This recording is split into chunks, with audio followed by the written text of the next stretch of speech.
स्वदेशी न्यूज 24 सामान्य जनतेचा आवाज। जिंतूर नगर परिषदेवर सध्या प्रशासक राज आहे।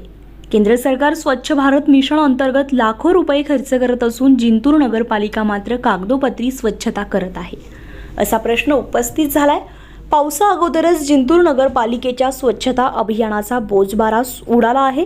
मान्सूनपूर्व शहराच्या नाले गटारी स्वच्छता अभियान सध्या सुरू असून लाखो रुपये खर्च केले असता शहरातील गटारीचं पाणी शहरातील विविध भागांमध्ये तसेच शहरातील मुख्य बाजारपेठेत जवाहरलाल प्राथमिक शाळा पाठीमागील माऊली हॉस्पिटल समोरील गल्लीमध्ये शहरातील येणाऱ्या गटारींचे घाण पाणी अक्षरशः रस्त्यावर आलंय। त्यामुळे हॉस्पिटलमध्ये येणाऱ्या रुग्णांना आणि वसतिगृह येथे राहणाऱ्या मुलांना आणि गल्लीतील नागरिकांना या घाण पाण्यातून रहदारी करावी लागत आहे। नाहक त्रास सहन करावा लागतोय, याचा काही सोयीसुतक नगर परिषद प्रशासनास नाही। जिंतूर नगरपालिकेतील प्रत्येक विभागातील कर्मचाऱ्यांचे 2-4 महिन्याला काम बंद आंदोलन पगार थकीत असल्यामुळे करावा लागतंय। या आंदोलनामुळे शहरातील स्वच्छता विभाग राम भरोसे सुरू आहे। नगर परिषदेवर प्रशासक राज असल्यामुळे नगर परिषदेला कायम मुक्कामी मुख्याधिकारी राहत नसल्यामुळे जिंतूर नगर परिषदेला कोणीही वाली नाहीये। आमदार मॅडमचे नगरपालिकेवर लक्ष नसल्यामुळे अधिकारी आणि कर्मचारी हे मनमानी राज्य चालवत असल्याचं नागरिकांचं म्हणणं आहे। पावसाळा सुरू होण्यापूर्वीच नाल्याचे पाणी रस्त्यावर येत असल्यामुळे नागरिकांना मोठी कसरत करावी लागते। जिंतूर शहरातील जवाहर प्राथमिक शाळेच्या पाठीमागे माऊली हॉस्पिटल वसतिगृह दंत हॉस्पिटल आहे। माऊली हॉस्पिटल समोरील 10 फुटाच्या रस्त्यावर अंडरग्राउंड नाली करण्यात आली आहे। हे नालीचे पाणी वारंवार रस्त्यावर येत असून येथील नागरिकांना आणि हॉस्पिटलमध्ये येणाऱ्या रुग्णांना मोठी कसरत करावी लागते। या भागातील नागरिकांनी नगरपालिकेला वारंवार निवेदन दिलं आहे, तरी नगरपालिका झोपेत असून नगरपालिका नागरिकांच्या आरोग्याशी खेळ करत आहे। या प्रभागातील नागरिकांनी वारंवार निवेदन देऊन स्वच्छता करण्यात येत नसल्यामुळे आमरण उपोषण करणार असल्याचं सांगितलंय।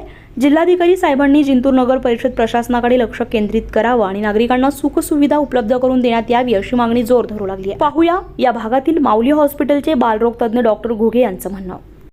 नगरपालिकेच्या भोंगळ कारभारामुळे आमची गल्ली म्हणजे जवाहर स्कूलच्या पाठीमागे आणि जवाहर हॉस्टेल यांच्यामध्ये एक छोटीशी गल्ली आहे। ती फक्त 10 फुटाची आहे आणि ती गल्ली छोटी असल्यामुळे तिथं जी नाली आहे ती नाली अंडरग्राउंड आहे। परंतु नगरपालिकेच्या भोंगळ कारभारामुळे जे शहरातून येणारं मेन रोडचं जे पाणी आहे, 3 मेन रोडच्या नाल्यांचं पाणी मस्जिदच्या समोरून जी वरुड वेस्टला जाणारा रोड आहे त्या वरुड वेस्टला जाणाऱ्या रोडचं पूर्ण पाणी ह्या गल्लीमध्ये सोडून देण्यात आलेलं आहे आणि सोडून देण्यात आल्यामुळं ह्या छोटी नाली ब्लॉक होत आहे आणि पूर्ण पाणी रस्त्यावर येत आहे। पूर्ण पाणी रस्त्यात आल्यामुळे ह्या गल्लीमध्ये रोगराई पसरत चाललेली आहे। या गल्लीमध्ये 2 हॉस्पिटल आहेत, एक शाळा आहे, एक हॉस्टेल आहे मुलांचं, जिथं की मोफत सुविधा मुलांना राहण्या खाण्यापासून सर्व सुविधा मिळते। इथं राहणारे विद्यार्थी जे गरीब घरचे आहेत अशा मुलांना इथं ह्या गल्लीत राहिल्यामुळे वारंवार ह्या दुर्गंधीयुक्त पाण्यामुळे डेंग्यू, मलेरिया, टायफॉइड, उलटी संडास अशा अनेक आजारांनी 6 महिन्यापासून ते त्रस्त आहे। तरी या भोंगळ कारभारावर नगरपालिका कोणत्याही प्रकारचा ठोस उपाय घेत नाहीये। नगरपालिकेमध्ये वारंवार निवेदन दिलेले आहेत, वारंवार जाऊन नगरपालिकेच्या कर्मचाऱ्यांना भेटलो तरीही कर्मचारी याच्यावर कोणत्याही प्रकारची ऍक्शन घेत नाही। तरी आमच्याकडून सामान्य माणसाकडून हीच विनंती आहे की सदर प्रॉब्लेम कायमस्वरूपी सोडवण्यात यावा व आम्हाला याच्यातून मुक्त करण्यात यावे।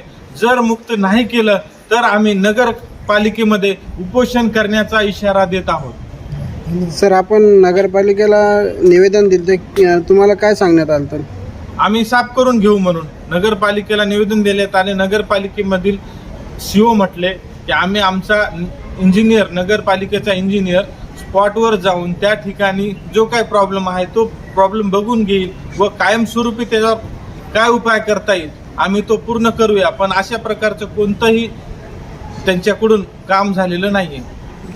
या गल्लीत एक नगरसेवक सुद्धा राहणारा आहे आणि तो राहतो, तरी त्यांच्याकडून पण सफाईकडे समजा त्यांचं पण लक्ष नाहीये। अच्छा।